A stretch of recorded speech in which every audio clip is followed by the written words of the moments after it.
Hi all, welcome to football arena. World cup യോഗ്യതാ മത്സരങ്ങൾ ഇപ്പോൾ സൗത്ത് അമേരിക്കയിൽ പൂർത്തിയായിട്ടുണ്ട്. നിലവിലെ ലോക ജേതാക്കളായ അർജന്റീനയെ ഇനി കാത്തിരിക്കുന്നത് സൗഹൃദ മത്സരങ്ങളാണ്. അടുത്ത മാസം 2 സൗഹൃദ മത്സരങ്ങൾ അർജന്റീന കളിക്കുന്നു. വെനസ്വേല അതുപോലെ തന്നെ പ്യൂട്ടോറിക്കോ എന്നിവരാണ് അർജന്റീനയുടെ എതിരാളികളായിക്കൊണ്ട് വരുന്നത്. പിന്നീട് നവംബർ മാസത്തിലാണ് കേരളത്തിലേക്ക് മെസ്സിയും സംഘവും വരുന്നത്. അതിനു മുൻപ് അങ്കോളയിൽ വെച്ചുകൊണ്ട് ഒരു സൗഹൃദ മത്സരം കളിക്കുന്നുണ്ട്. അതിനുശേഷമാണ് ഇന്ത്യയിലേക്ക് അഥവാ കേരളത്തിലേക്ക് അർജന്റീന കടന്നു വരിക. ഇക്കാര്യത്തിൽ അർജന്റീന ഫുട്ബോൾ അസോസിയേഷൻ തന്നെ ഒഫീഷ്യൽ പ്രഖ്യാപനം നടത്തിയിരുന്നു. പക്ഷേ എതിരാളികൾ ആരാണ് എന്നുള്ളത് തീരുമാനമായിരുന്നില്ല. ഇതുമായി ബന്ധപ്പെട്ട ഒരു അപ്ഡേറ്റ് ഗാസ്റ്റൻ എഡ്യൂൾ ഇപ്പോൾ നൽകിയിട്ടുണ്ട്.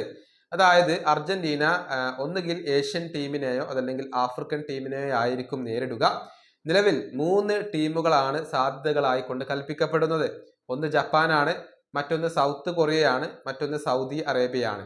ഈ 3 ടീമുകളിൽ ഏതെങ്കിലും ഒരു ടീം ആയിരിക്കും മിക്കവാറും കേരളത്തിൽ വെച്ചുകൊണ്ട് അർജന്റീനയുടെ എതിരാളികളായിക്കൊണ്ട് വരിക. ചർച്ചകൾ പുരോഗമിച്ചു കൊണ്ടിരിക്കുകയാണ്. ഒരു ഫൈനൽ തീരുമാനം എത്തിയിട്ടില്ല. പക്ഷെ ഈ 3 ടീമുകളിൽ ഏതെങ്കിലും ഒരു ടീം ആയിരിക്കും മിക്കവാറും അർജന്റീനയുടെ എതിരാളികൾ എന്ന കാര്യമാണ് ഇപ്പോൾ ഗാസ്റ്റൻ എഡൂൾ റിപ്പോർട്ട് ചെയ്തിട്ടുള്ളത്. ഏതായാലും ആ ഒരു സൗഹൃദ മത്സരം കാണാൻ വേണ്ടിയുള്ള കാത്തിരിപ്പിലാണ് കേരളത്തിലെ ഫുട്ബോൾ പ്രേമികൾ ഉള്ളത്. തിരുവനന്തപുരത്തെ ഗ്രീൻഫീൽഡ് സ്റ്റേഡിയത്തിൽ വെച്ചുകൊണ്ടായിരിക്കും ഈ മത്സരം നടക്കുക.